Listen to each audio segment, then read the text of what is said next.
Terima kasih Pak Cahyo. Perkenalkan saya Kristanto Yanuar, Country Sales Manager dari Esri Indonesia. Semoga Bapak dan Ibu menikmati presentasi yang sudah dibawakan pagi ini tentang masa depan industri migas di Indonesia. Slide pertama. Sebelum kita lanjut ke pembicara selanjutnya, yaitu Pak Luki dan Pak Andi dari Waskita Karya, saya ingin sharing sedikit tentang strategi energi terbarukan Indonesia yang memanfaatkan kekayaan sumber daya negeri ini.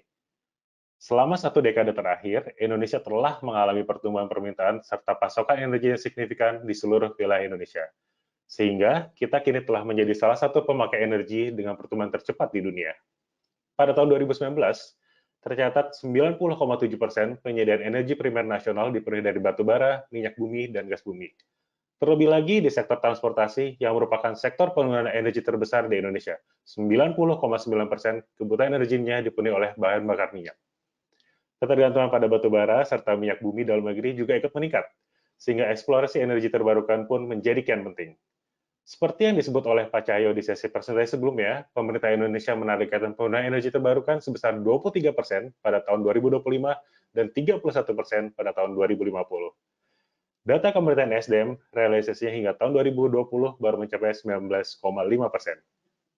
Saat ini, porsi pemanfaatan energi terbarukan atau EBT pada bauran energi nasional baru mencapai 11,2%, sedangkan batu bara 38%, minyak bumi 31,6%, dan gas bumi 19,2%. Untuk mewujudkannya, sinergi diperlukan tidak hanya dari pemerintah, tetapi juga dari partisipasi masyarakat untuk membentuk ekosistem yang baik guna mencapai target 23% pada tahun 2025. Hal ini didukung dengan adanya rencana pemerintah memberikan insentif fiskal bagi sektor energi untuk mencapai target pengurangan emisi sekaligus menawarkan alternatif yang lebih bersih. Slide berikut ya. Hari ini, Bapak dan Ibu sekalian telah mendengarkan kisah-kisah inspiratif yang berbuah dari upaya eksplorasi energi terbarukan di Indonesia. Selain peluang energi geotermal yang diperlihatkan oleh tim Pertamina hari ini, Indonesia memiliki potensi luar biasa dalam tenaga air atau hidropower karena kekayaan sumber air negara ini. Indonesia juga beruntung karena memiliki sumber daya dan bioenergi yang berlimpah yang dapat dimanfaatkan untuk memanfaatkan listrik serta mendukung sistem pemanasan, pendinginan, dan juga transportasi. Langkah-langkah positif menuju energi terbarukan ini diharapkan akan meningkatkan kualitas udara, air, serta tanah di Indonesia, sekaligus membuka berbagai peluang ekonomi yang baru. Hari ini, para pembicara kita bercerita tentang bagaimana GIS telah mendukung Indonesia dan negara-negara lainnya beralih ke energi terbarukan guna mewujudkan beragam manfaat ekonomi, sosial, dan lingkungan. Dengan adanya transisi energi perusahaan ke alternatif yang lebih bersih dan inovatif, muncul pula tantangan pemetaan dalam upaya mencari lokasi terbaik untuk pemanfaatan sumber daya energi terbarukan. Berkat adanya teknologi geospasial dan pemetaan GIS, kita bisa melampaui tantangan tersebut, meningkatkan produksi, transmisi, serta distribusi energi sehingga sudut pandang kita terhadap sumber daya pun berubah.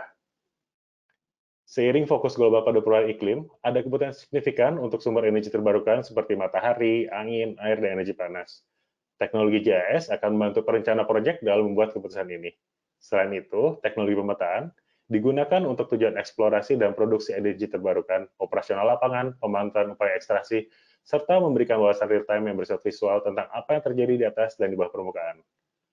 Pada sesi presentasi selanjutnya, kita akan mengetahui bagaimana ArcGIS dapat berfungsi sebagai imagery management platform serta aplikasi pemetaan dengan menggunakan drone imagery yang baru dari ESIC, yaitu SATScan for ArcGIS. Pembicara kita akan memperlihatkan bagaimana teknologi digital berbasis drone ini digunakan untuk manajemen aset di sektor konstruksi yang dapat diaplikasikan juga untuk industri migas dan energi terbarukan.